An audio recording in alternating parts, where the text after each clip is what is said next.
This is my entire bass collection, starting with this Yamaha broad bass that they custom modded for me at the factory. It sounds like this. Drift out across the slow sea.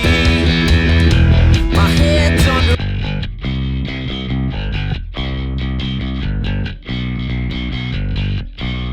This bass is my number one and my go-to 90% of the time. One interesting thing about this bass is these knobs are completely dummy. They're not hooked up to anything. There's just a kill switch that turns on and off the bass. It's wired up to be the tone settings I prefer, and all I have to do is turn it on. I'm also going to be showing you my prized possession bass, so make sure to stick around till the end. Now, I consider this bass to be my secret weapon. It is a Jack Cassidy signature Epiphone, and anytime someone comes over and picks it up, they immediately fall in love. It just inspires something in you and gives you this tone that is very unique. It sounds like this.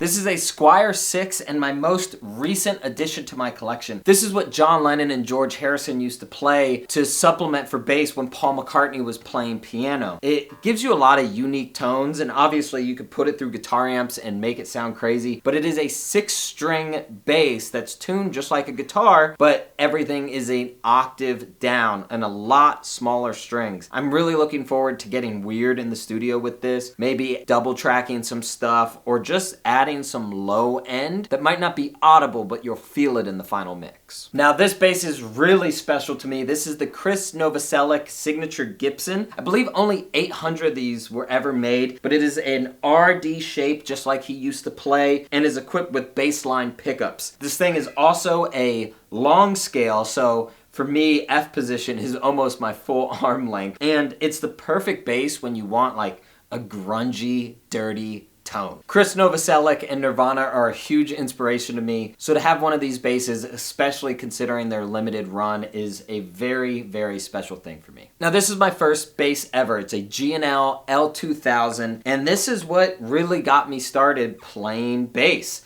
I love this instrument. I feel like I have a connection to this, more so than any other bass that I own. When I pick it up and play it, it feels like home. I have such great memories performing and learning this instrument on this bass. One thing that's really cool about this bass is you have all these switches that allows you to go from active and passive, but also allows you to play with the poles of each pickup and figure out what your tone really is. This is the first Yamaha BB that Yamaha sent me. It is their 700 series, and this thing is a monster. Somewhat regrettably, one day I sanded down the original Sunburst finish and did this red sparkle. On the stage and in photos from afar, it looks pretty sweet. But up close, it is a pretty botched job, I will admit. Sometimes I miss the Sunburst, but there's no going back. Just like my two other BBs, there's only a kill switch on this bass. The knobs have either been deactivated or completely removed, as you see on this bass. This is a Fender Kingman acoustic bass that I got for a string of unplugged shows that I did years ago. I haven't really found much practical use for it in my studio, but when I'm just sitting around, this is one of my favorite basses to pick up and play. Just because it is acoustic, it does project more and allows me to hear what I'm doing without plugging into an amp, even if there's music going on in the background. This is the third and final Yamaha BB that I own, and I keep flat wounds on this one to give me some darker tones when I'm looking for that. One thing that makes this instrument super unique in my collection is it's the only stringed instrument I own that has a maple fretboard. All right, and the moment you've all been waiting for. The Hofner violin bass is by far my most precious bass in my collection. I'm a massive, massive Beatles fan, and to have this bass means the world to me. A lot of people thought I was crazy when I first bought it, thought it would just kind of sit on the wall, but man, I use this thing more than I can express. Not just on my own tracks, but just for fun or for inspiration. It just plays so easily. It is a short scale, so getting around the fretboard is super simple, but there's just a vibe when you pick this thing up. There's just a feel that for me, inspires me in a way that I can't really explain. And like I said, it has ended up on tons of tracks. So whenever I get vibey and want to slow things down, I pick up this bass and it sounds like this.